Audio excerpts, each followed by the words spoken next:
নমস্কার বন্ধুরা, আমি সুতপাস কিচেন আজ তোমাদের জন্য নিয়ে এসেছি তেঁতুলের টক ঝাল মিষ্টি দারুণ সুন্দর রেসিপি। তেঁতুলটাকে আমি বেশ ঘন্টাখানেক কিন্তু জলে একটু ভিজিয়ে রাখবো, একটু তেঁতুলটা নরম হবে। আমি যতটা জানি 10 বছরের পুরনো তেঁতুল নিয়ে কিন্তু আমি এই রেসিপিটা করছি।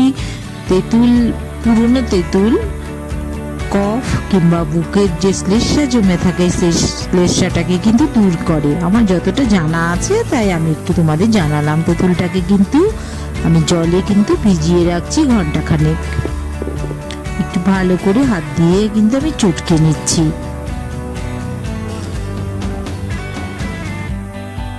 ঘন্টাখানেক ভিজিয়ে থাকলে তেঁতুলটা একটু নরম হবে, তারপর আমার প্রসেসিং শুরু হবে। আবারও একটু জল দিয়ে কিন্তু আমি চটকে নিচ্ছি।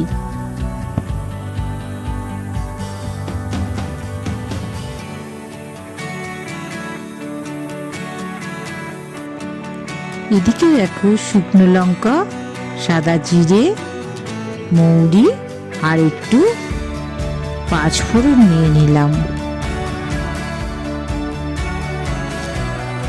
তেলের মধ্যে একটু পাঁচফোড়ন দিলাম।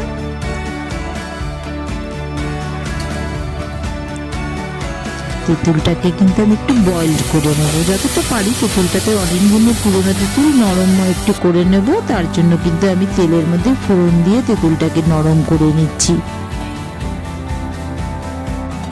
তেঁতুলটা নরম হয়ে গেছে, আমি একটা বাটিতে কিন্তু ঢেলে নিচ্ছি।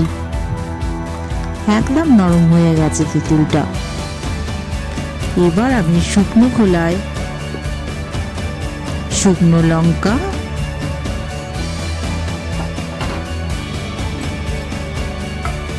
একটু নাড়িয়ে নিচ্ছি শুকনো লঙ্কাকে।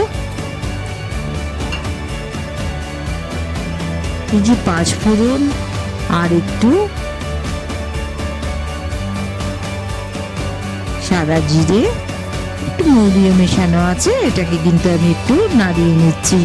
শুকনো খোলায় নাড়িয়ে নিয়ে আমি কিন্তু তার একটা মিশ্রণ তৈরি করে নিয়েছি। এটা মশলা, পাঁচফোড়নের মশলা। কড়াইতে আবারও কিছুটা তেল দিলাম, একটু পাঁচফোড়ন দিয়ে একটু শুকনো লঙ্কাও দিয়ে দিলাম।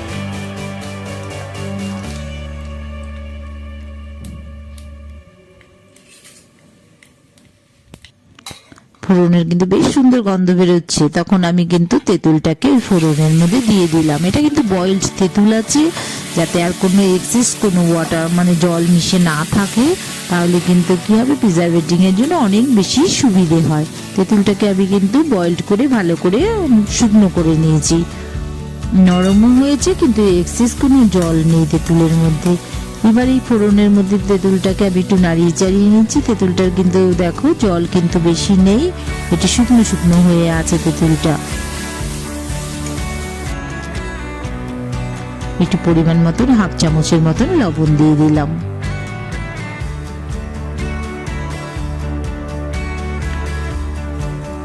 এক কাপের মতন আমি চিনি মেশাবো। তোমাদের যদি একটু বেশি মিষ্টির দরকার হয়, তোমরা কিন্তু প্রয়োজনে আগের দিকে মিশিয়ে নিতে পারবে।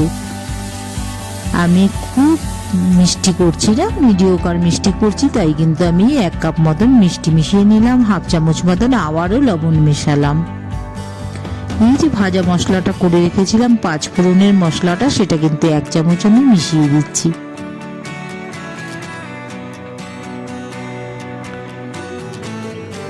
একটু ভালো করে নাড়াচাড়া করে নিচ্ছি। এই আচারটা কিন্তু ভীষণ ভালো আচার, সারা বছর কিন্তু আচারটা খাওয়া যায়। তোমরা যদি আগে থেকে একটু তেঁতুলটা বয়েলড করে নাও তাহলে কিন্তু খুব ভালো। 2 চামচ মতন কিন্তু আমি ভিনেগার মিশিয়ে দিচ্ছি। প্রিজারভেটিং এর জন্য ভিনেগারটা দীর্ঘদিন যাতে আমরা প্রিজারভেটিং করে রাখতে পারি, সেই জন্য ভিনেগারটা মিশিয়ে দেওয়া হয়। আবারও একটু আমি ভাজা মশলা মিশিয়ে দিলাম। আমার কিন্তু তেঁতুলের আচার রেডি হয়ে গেছে। খুব সহজ, তোমরা সবাই বাড়িতে করে রাখতে পারো। ভাতের পাতে কিংবা খাবারের শেষে একটু ভালোই লাগবে। এই যে আমার মেয়ে দেখো খেয়ে কিন্তু দেখাচ্ছে তোমাদের, খুব টেস্টি হয়েছে, তাই ও একটু দেখিয়ে দিয়ে গেল। বন্ধুরা, তোমাদের যদি রেসিপিটা পছন্দ হয় তোমরা অবশ্যই সাবস্ক্রাইব করো সুতপাস কিচেন, আর একটা লাইক কিন্তু অবশ্যই করো। যতগুলো আমাদের কমেন্ট আসে ততগুলো কিন্তু লাইক আসে না, কেন জানি না। ভালো লাগলে অবশ্যই একটা লাইক করো। লাইক করলে কি হবে, অনেকের কাছে এই রেসিপিটা পৌঁছে যাবে।